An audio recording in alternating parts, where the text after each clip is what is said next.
Welcome to ప్రజా television news బులెటిన్ల ముందుగా headlines. బడిబాట కార్యక్రమంలో పుస్తకాలు మరియు యూనిఫామ్ల పంపిణీ.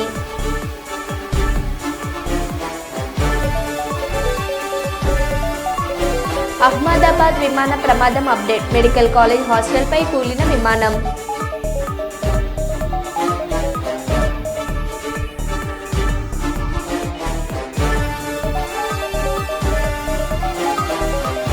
మృత్యుంజయుడు రమేష్కు ప్రధాని మోదీ పరామర్శ.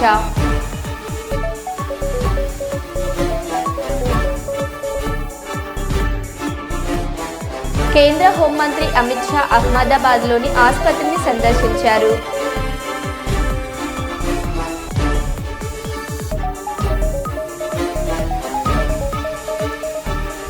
టేకుమట్ల పిఎంశ్రీ ప్రాథమికోన్నత పాఠశాలలో అక్షరాభ్యాసం చేపించిన మంచిర్యాల జిల్లా కలెక్టర్.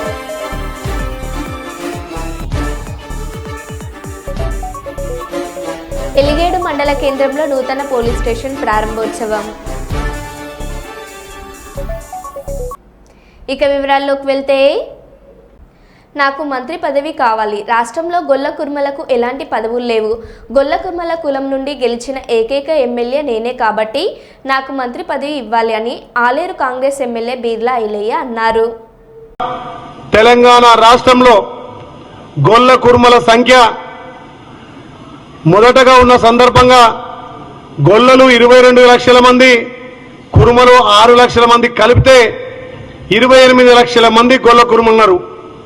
మరి గొల్ల కుర్మల తరఫున తెలంగాణ రాష్ట్రంలో నేను ఒక్కరినే గెలిచిన కాబట్టి మా గొల్ల కుర్మ సోదరులు రోజు కూడా నాకు ఫోన్ చేసి మన ప్రభుత్వం మీద నమ్మకం ఉంది, మన గౌరవ ముఖ్యమంత్రి బీసీలకు పెద్దపీట వేస్తుండు, కానీ గొల్ల కుర్మలకు మంత్రివర్గంలో కానీ, అడ్వైజర్లో కానీ, ఎమ్మెల్సీలో కానీ, నామినేటెడ్ పోస్టులో కానీ, కమిషనర్ పోస్టులో కానీ, వర్కింగ్ ప్రెసిడెంట్లో కానీ, వైస్ ప్రెసిడెంట్లో కొంత మనకు వెసులుబాటు కల్పించాలి.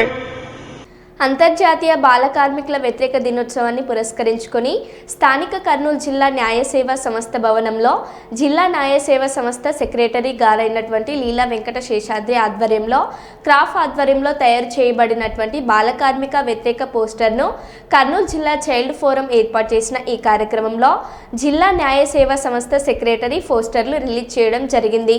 ఈ సందర్భంగా ఆయన మాట్లాడుతూ, జిల్లాలో బాల కార్మికులు లేని జిల్లాగా ప్రతి ఒక్కరూ కృషి చేయాలని, అంతేకాకుండా తల్లిదండ్రులు తమ పిల్లలను పాఠశాలలకు పంపించి మంచి ప్రయోజకులుగా తయారయ్యే విధంగా సహకరించాలని, బడి బయట ఉన్న పిల్లలను బడిలో చేర్పించాలని, పాఠశాలలో చేర్చించే విధంగా కృషి చేయాలని కోరారు.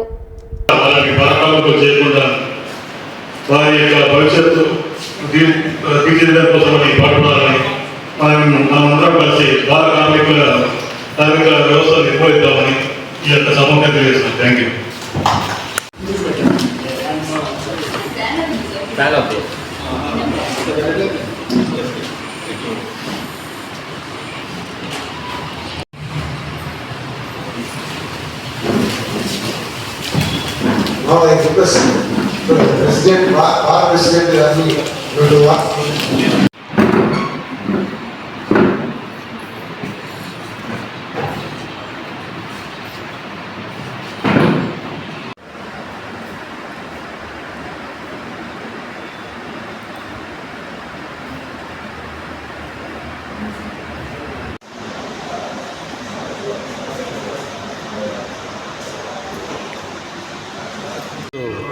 బాల కార్మికుల వ్యతిరేక దినోత్సవం ప్రత్యేకంగా మరి న్యాయ సేవా సంస్థ తరఫు నుంచి పోస్టర్ రిలీజ్ చేయడానికి కర్నూలు జిల్లా చిల్డ్రన్స్ ఫోరం తరఫున మేము పోస్టర్ రిలీజ్ చేయడం జరిగింది.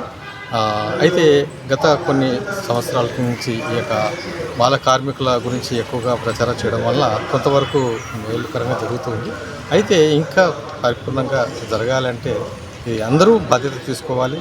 అలాగే ఎక్కడ అయితే మరి షాపులలో అయితేనేమి, అలాగే ఫ్యాక్టరీలో అయితేనేమి, మరి అందరూ యాజమాన్యం ఇందులో బాధ్యత తీసుకుంటే ఇది చక్కగా జరుగుతుందని మేము ఈ విషయం బట్టి ఎక్కువగా ప్రచారం చేయడానికి సంతోషిస్తున్నాం. నా పేరు Vijayaraju, children's forum district president. బాల కార్మిక నిర్మూలన దినోత్సవం సందర్భంగా అధికారులందరూ ఈరోజు పోస్టర్ రిలీజ్ చేయడం జరిగింది. అలాగే ఫోల్డ్ అట్లయితే షాపులలో ఇంకా పిల్లలు పని చేయడం జరుగుతుంది. కాబట్టి అధికారులందరూ శ్రమించి బాల కార్మికులు లేని సమాజంగా తీర్చిదిద్దేందుకు ఎంతగా శ్రమిస్తున్నారు. అంతర్జాతీయ బాల కార్మికుల వ్యతిరేక దినోత్సవం సందర్భంగా కర్నూలు జిల్లా న్యాయ సేవా సంస్థ ఆధ్వర్యంలో క్రాప్ అడ్వకేట్స్ ఆధ్వర్యంలో తయారు చేసినటువంటి బాల కార్మిక వ్యతిరేక పోస్టర్ను ఈరోజు జిల్లా న్యాయ సేవా సంస్థ అధికారి సెక్రటరీ గారి చేతుల మీదుగా ఈ పోస్టర్ను రిలీజ్ చేయడం జరిగింది. ఈ సందర్భంగా జిల్లాలో బాల కార్మికులు లేని జిల్లాగాను, తర్వాత చాప కింద నీరులాగా కనపడుతున్నటువంటి బాల కార్మిక వ్యవస్థను శాశ్వతంగా నిర్మూలించాలనే ఉద్దేశంతో ఈ కార్యక్రమాలు చేయడం జరిగింది. ఈ కార్యక్రమానికి జిల్లా అధికారులందరూ హాజరు కావడం సంతోషించకరమైనది. ఈ కార్యక్రమం కర్నూలు జిల్లా చైల్డ్ రైట్స్ ఫోరం ఆధ్వర్యంలో చేయడం మరీ సంతోషకరం అని చెప్పి తెలియజేస్తున్నాను. నా పేరు బత్తుల చిన్నయ్య, కర్నూలు జిల్లా child rights forum secretary. Malkajgiri corporator 7 Malkajgiri జిల్లా పరిషత్ బాలుర మరియు బాలికల పాఠశాలలోని పిల్లలకు పుస్తకాలు మరియు యూనిఫామ్ పంపిణీ చేయడం జరిగింది. ఈ సందర్భంగా 7 మాట్లాడుతూ పిల్లలు తల్లిదండ్రులను గురువులను గౌరవిస్తూ మంచి దారిలో నడవాలని, బాగా చదువుకోవాలని విద్యార్థులకు సూచించారు. మధ్యతరగతి వారు పుస్తకాలు యూనిఫామ్ కొనడానికి ప్రైవేట్ స్కూళ్లలో ఇబ్బంది పడుతుంటే ప్రభుత్వ పాఠశాలలో అన్ని సదుపాయాలు ఉచితంగా ఇస్తున్నారన్నారు. స్కూళ్లలో క్వాలిఫైడ్ టీచర్స్ ఉన్నారన్నారు.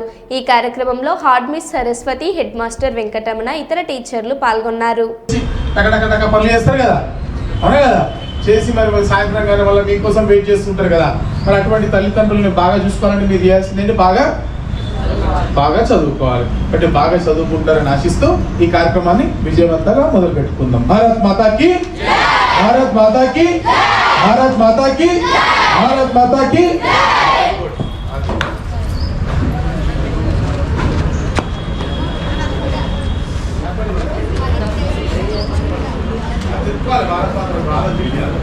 भारत माता की, भारत माता की.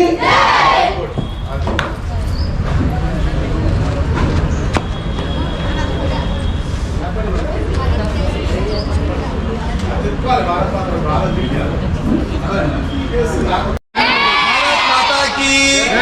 भारत माता की. शाबाश. చక్కగా ఇప్పుడు ఏ క్లాస్ అవుతున్నారు మీరు అందరూ? ఇప్పుడు 8th క్లాస్ కన్నా ఎక్కువ ఉన్న వాళ్ళు చేతులు ఎత్తండి. 10th madam. ఓకే, ఇప్పుడు 5th నుంచి 8th క్లాస్ లోపల ఉన్న వాళ్ళు చేతులు ఎత్తండి. లాస్ట్ లైన్ అంతా 5th అంతా ప్రైమరీ స్కూల్లో ఉన్నారు, వాళ్ళు రాలేదు కదా మేడం. ఓకే, ఇప్పుడు ఏం చేశారు హాలిడేస్లో మీరు అందరూ? ఏం చేశారు? సమ్మర్ క్యాంప్కి వెళ్ళారా? ఏమేమి వెళ్ళారు సమ్మర్ క్యాంప్కి?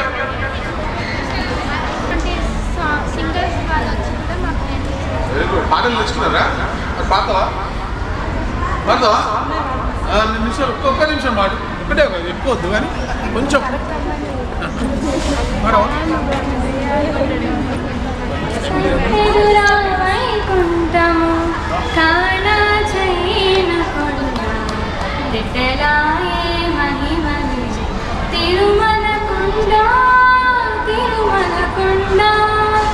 వీరములే శిలలై వెలసినది కొండ, నీరస పుణ్యరాసులే నీరులైనది కొండ. వేదములే శిలలై వెలసినది కొండ, నీరస పుణ్యరాసులే నీరులైనది కొండ. గాదలి బ్రహ్మాదిలో కనులకు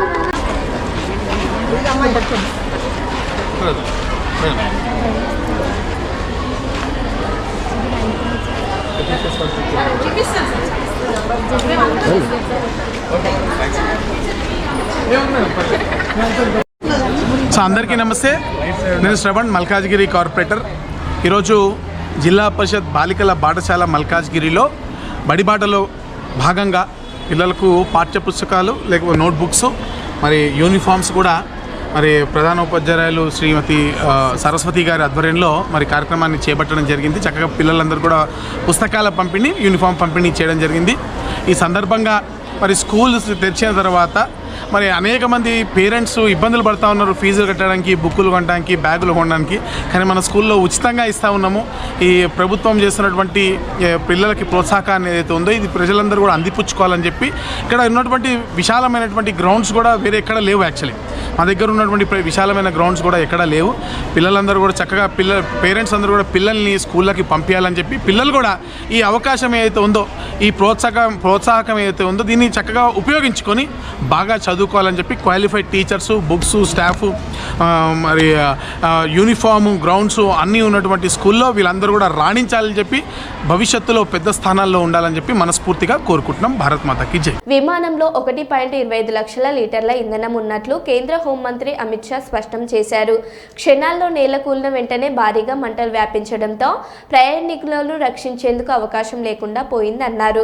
ప్రస్తుతం మృతదేహాల వెలికితీత దాదాపుగా పూర్తయిందని, DNA శాంపిల్స్ సేకరణ జరుగుతుందని అన్నారు. ఈ ఘోర ప్రమాదంపై ప్రభుత్వం సమగ్ర దర్యాప్తు జరిపిస్తుందని వెల్లడించారు. 71 दुर्घटनाग्रस्त हुई और कई पैसेंजर इसके अंदर हताहत होने की संभावनाएं हैं। इस घटना से पूरा देश क्षुब्ध है और पूरा देश एक साथ पूर्ण संवेदनाओं के साथ ये जो दुर्भाग्यपूर्ण हादसे में पैसेंजर हताहत हुए हैं, इनके परिजनों के साथ खड़ा है। सबसे पहले मैं भारत सरकार, गुजरात सरकार, भारत सरकार के प्रधानमंत्री जी और गुजरात सरकार की ओर से भी जो लोग हताहत हुए हैं इनके परिजनों के प्रति गहरी संवेदना व्यक्त करता हूं। 10 ही मिनटों में हादसे के भारत सरकार के पास सूचना पहुंची। तुरंत ही मैंने मुख्यमंत्री जी, यहाँ के गृह मंत्री, होम डिपार्टमेंट के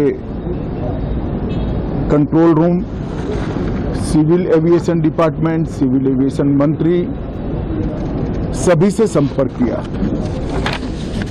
प्रधानमंत्री जी का भी तुरंत ही फोन आ गया और भारत सरकार और गुजरात सरकार के सभी डिपार्टमेंट एक साथ होकर राहत और बचाव कार्य में लगे। इस विमान में कुल मिलाकर 230 यात्री देश के और विदेश के और 12 क्रू मेंबर सवार थे। इसमें से एक यात्री का बचने का अच्छा समाचार मिला है, मैं उनको मिलकर आया हूं। मृत्यु का आंकड़ा तो DNA परीक्षण और यात्रियों की पहचान के बाद ही अथॉरिटी अधिकृत रूप से घोषित करेगी, मगर जो यात्री बचा है उसको मैं मिलकर आया हूं। घटना के तुरंत बाद गुजरात सरकार ने बहुत त्वरा से डिजास्टर मैनेजमेंट की सारी इकाइयों को अलर्ट करते हुए, चाहे हेल्थ डिपार्टमेंट हो, चाहे फायर ब्रिगेड हो, चाहे पुलिस विभाग हो, भारत सरकार की भी में DNA का परीक्षण पूरा करने के बाद परिवारजनों को अपना मृतदेह, परिजन का मृतदेह सौंपने का काम करेंगे। उनके रहने की सुविधा, उनकी सांत्वना की सुविधा, जिनको मेडिकल प्रॉब्लम ट्रॉमा के कारण हुए इनकी मेडिकल की सुविधा, ये सारी व्यवस्था बहुत सुचारू रूप से हो चुकी है। अभी रिव्यू मीटिंग में सारी व्यवस्थाओं को हम सब मंत्रियों ने साथ में मिलकर देखा है। एविएशन डिपार्टमेंट ने अपनी जांच शुरू कर दी है। और जांच तेजी से आगे बढ़े, इसके लिए भी एविएशन मंत्री जी ने सूचनाएं दी है। मैं फिर से एक बार राहत काम में जिन जिन एजेंसियों ने त्वरा के साथ बचाव और राहत का काम किया, वो सभी का धन्यवाद करना चाहता हूं। और फिर से एक बार जिन्होंने अपने परिजनों को गंवाया है, हताहत हुए हैं, वो सभी को मनपूर्वक संवेदनाएं व्यक्त करता हूं। కేంద్ర హోంమంత్రి అమిత్ షా అహ్మదాబాద్లోని ఆసుపత్రిని సందర్శించారు.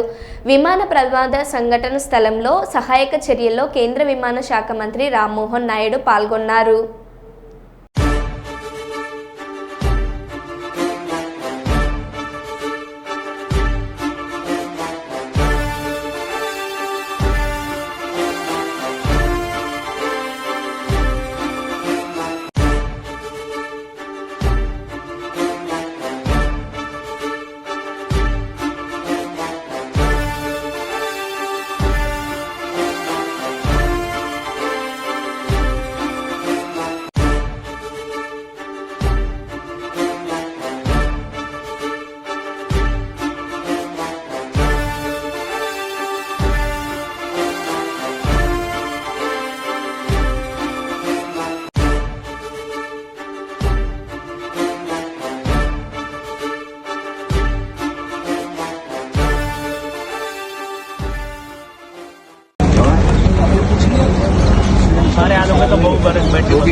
అహ్మదాబాద్లో నిన్న జరిగిన ఎయిర్ ఇండియా విమాన ప్రమాద ఘటన స్థలానికి చేరుకొని పరిశీలించిన ప్రధాని మోదీ విమాన ప్రమాదంలో గాయపడి అహ్మదాబాద్ సివిల్ ఆసుపత్రిలో చికిత్స పొందుతున్న బాధితులను ఇవాళ ప్రధాని నరేంద్ర మోదీ పరామర్శించారు.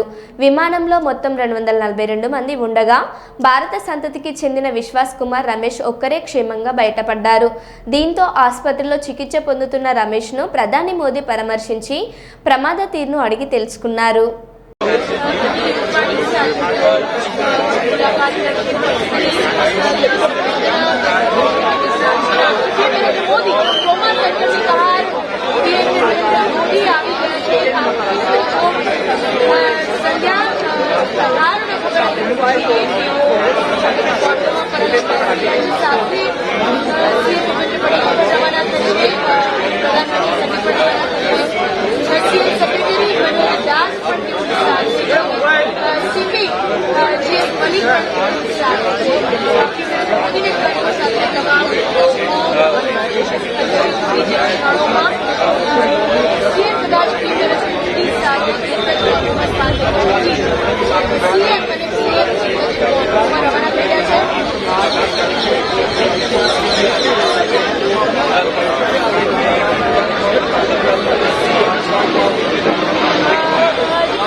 పెద్దపల్లి జిల్లా కేంద్రం ఎలిగేడు మండలంలో రాష్ట్ర ఐటీ శాఖ మంత్రి శ్రీధర్ బాబు స్థానిక శాసనసభ్యులు చింతకుంట విజయరమణారావుతో కలిసి నూతన పోలీస్ స్టేషన్ను ప్రారంభించిన రాష్ట్ర రెవెన్యూ శాఖ మంత్రి పొంగులేటి శ్రీనివాస్ రెడ్డి.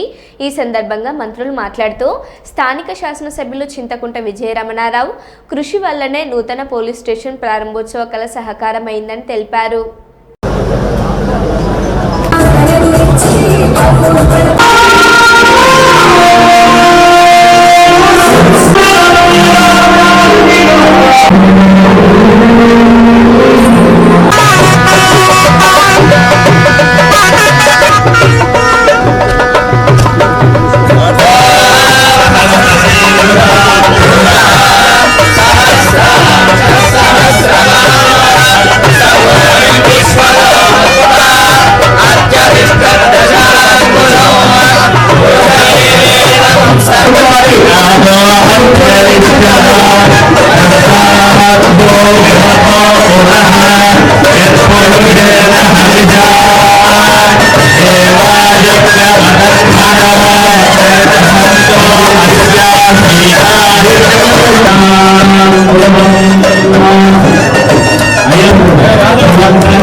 గౌరవ శ్రీ దుద్దిల్ల శ్రీధర్ బాబు సార్ గారిని, గౌరవ శ్రీ గౌరవ సిపి రామగుండం గారికి, ఎలిగేడు గారిని సత్కరించవలసిందిగా కోరుచున్నాం.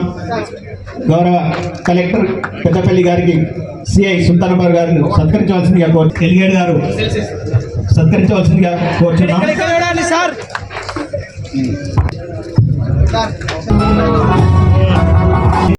భూములున్న ఆసాములకి, రైతులకి పూర్తి భద్రత కల్పించే ఈ భూభారతిని తేవటమే కాకుండా ఈ 20వ తారీఖు లోపు అన్ని రెవెన్యూ గ్రామాలకు రెవెన్యూ అధికారులు వచ్చారు. మీ సమస్యలు మీ గ్రామంలోనే వచ్చి తీసుకొని మీ దగ్గరే పరిష్కరిస్తారు. ఏ ఒక్క వ్యక్తి కూడా ఆలి మెడలో ఉన్న తాలిని అమ్ముకొని కోర్టుల చుట్టూ తిరగకుండా ఉండే విధంగా మన ఇందిరమ్మ ప్రభుత్వం మొన్న ఉగాది నుంచి ధనికులు తినే సన్న బియ్యాన్ని ఇచ్చిన మన ప్రభుత్వం పేదవాడి చిరకాల కోరిక గడిచిన 10 సంవత్సరాలలో ఒక చిన్న ఇల్లు కట్టుకోవాలనే కోరిక ఆనాటి ప్రభుత్వంలో కలలాగానే మిగిలిపోతే మీరు తెచ్చుకున్న ఇందిరమ్మ ప్రభుత్వంలో మొదటి విడత 4.5 లక్షలు 22,500 కోట్లతో మీ అభిమాన నాయకులు స్థానిక శాసనసభ్యులు చెప్పినట్లు ఈ మండలం ఏర్పడి సుమారు 24 సంవత్సరాలు అయినా ఇక్కడ పోలీస్ స్టేషన్ ని మళ్ళీ మండలం ఎవరైతే తీసుకురావడానికి ప్రధాన పాత్ర పోషించారో మరి వారు శాసనసభ్యులు అయిన తర్వాతనే గౌరవ ముఖ్యమంత్రి రేవంత్ రెడ్డి గారిని ఒప్పించి మెప్పించి నిత్యము మీతోనే ఉంటూ తను పదవిలో ఉన్నా లేకపోయినా 2 పర్యాయాలు శాసనసభ్యుడిగా కొద్ది తేడాతో ఓడిపోయినా నిత్యము పొట్టు వదలని విక్రమార్కుళ్ళ ప్రజాసేసే ప్రజల కష్టాలే తన కష్టాలుగా భావించి నిత్యము మీలో మమేకమై ఉండబట్టే 3వ పర్యాయం మీ దీవెనలతో ఇందిరమ్మ ప్రభుత్వంలో మీ శాసనసభ్యుడు వాటా కూడా పంపించినందుకు మనస్ఫూర్తిగా మిమ్మల్ని కూడా అభినందిస్తున్నాం. ఎందుకంటే జనరల్ గా ఎమ్మెల్యే ఎన్నికలు లేకపోతే ఎన్నికలంటూ వచ్చేసరికి ఎక్కడి నుంచో వచ్చి వాళ్తుంటారు. ఎన్నికలు అయిపోయిన తర్వాత గెలిచినా ఉండరు, ఓడిపోయినా. తెచ్చుకున్న ఈ ఇందిరమ్మ ప్రభుత్వంలో రాష్ట్ర ఆర్థిక పరిస్థితి బాగలేకపోయినా ఇచ్చిన ప్రతి మాటని వీలైనన్ని చేస్తూ ఆనాటి ప్రభుత్వము ఏవైతే సంక్షేమాలు అభివృద్ధి కార్యక్రమాలు చేశామని చెబుతున్నారో వాటిలో ఏ ఒక్క కార్యక్రమాన్ని కూడా పక్కన పెట్టకుండా ప్రతి కార్యక్రమాన్ని చేస్తూ ప్రజల సంక్షేమం కోసం, పేదోడి సంక్షేమం కోసం ఎలా పనిచేస్తుందో మీరు ప్రత్యక్షంగా చూస్తున్నారు. అంతేకాదు అనేక సంక్షేమ కార్యక్రమాలతో పాటు ఆనాటి ధరణితో ఏవైతే భూములున్న ఆసాములు రైతులు ఇబ్బంది పడ్డారో ఏదైతే నలుగురు వ్యక్తులు 4 గోడల మధ్య బడుగు బలహీన వర్గాల నాయకుడు జాతీయ బీసీ సంక్షేమ సంఘం రాష్ట్ర అధ్యక్షులు వై నాగేశ్వరరావు యాదవ్ సేవలను గుర్తించిన ఆంధ్రప్రదేశ్ రాష్ట్ర ప్రభుత్వం ప్రియతమ నాయకులు ఆంధ్రప్రదేశ్ ముఖ్యమంత్రి వర్యులు నారా చంద్రబాబు నాయుడు నాగేశ్వరరావు యాదవ్ సేవలను గుర్తించి కర్నూలు నంద్యాల ఉమ్మడి జిల్లాల డీసీఎంఎస్ చైర్మన్గా నియమించడం జరిగిందని ఆయన తెలిపారు. ఈ మేరకు కర్నూలు పట్టణంలోని బీజాంపు సమీపంలో గల బీసీ భవన్ నందు విలేకరుల సమావేశం ఏర్పాటు చేయడం జరిగింది. డీసీఎంఏ చైర్మన్గా నాగేశ్వరరావు గీయడం చాలా సంతోషకరం. ఎందుకంటే చంద్రబాబు నాయుడు గారు పదవి చేపట్టడానికి నేటికి సంవత్సరం అయింది. సంవత్సరం లోపల దాదాపు వచ్చేసి 150 మంది బీసీల పదవులు ఇచ్చారు. కర్నూలు ఎంపీ కావచ్చు, మార్కెటెడ్ చైర్మన్లు అయితే బీసీలకు కావచ్చు, అదేవిధంగా ఇప్పుడు నాగేశ్వరరావు కూడా బీసీలకు కావచ్చు. అట్లా అనుకుంటే వరకు బీసీ కార్పొరేషన్లు కుల చైర్మన్లు కూడా దాదాపు 20 దాకా బీసీలకు ఇచ్చారు. అదేవిధంగా చిన్న చిన్న పదవులు డైరెక్టర్లు ఇచ్చారు. ఒకటే నిదర్శనం, బాబు వస్తే బీసీలకు న్యాయం జరుగుతుంది అన్న కోణంలో బాబు గారు చేస్తున్నారు. కాబట్టి రేపు జరగబోయే డీసీఎంఎస్ చైర్మన్ నాగేశ్వరరావు ప్రమాణ స్వీకారం జరగబోయే ప్రమాణ స్వీకారానికి నంద్యాల పట్టణంలోని టెక్కేం మార్కెటెడ్లో ఉదయం 10 గంటలకి ప్రమాణ స్వీకారం ఉంటుంది. ఈ ప్రమాణ స్వీకారానికి జిల్లాలో ఉన్న ఉమ్మడి జిల్లాలో ఎమ్మెల్యేలు అయితేమి, ఎమ్మెల్సీలు అయితేమి, చైర్మన్లు అయితేమి, కుల కర్మ చైర్మన్లు అయితేమి, డైరెక్టర్లు అయితేమి అందరూ హాజరవుతున్నారు. కాబట్టి ఉమ్మడి జిల్లాలో ఉన్న బీసీ నాయకులు, కార్యకర్తలు, అదేవిధంగా ప్రజా సంఘాల నాయకులు ఈ చైర్మన్ ప్రమాణ స్వీకారానికి అందరూ హాజరయ్యి జయప్రదం చేయాలని కోరుకుంటున్నాను. నా పేరు రాంబాబు, బీసీ సంక్షేమ సంఘం ప్రచార కార్యదర్శి. మరో బులెటిన్లో మళ్ళీ కలుద్దాం. Stay tune.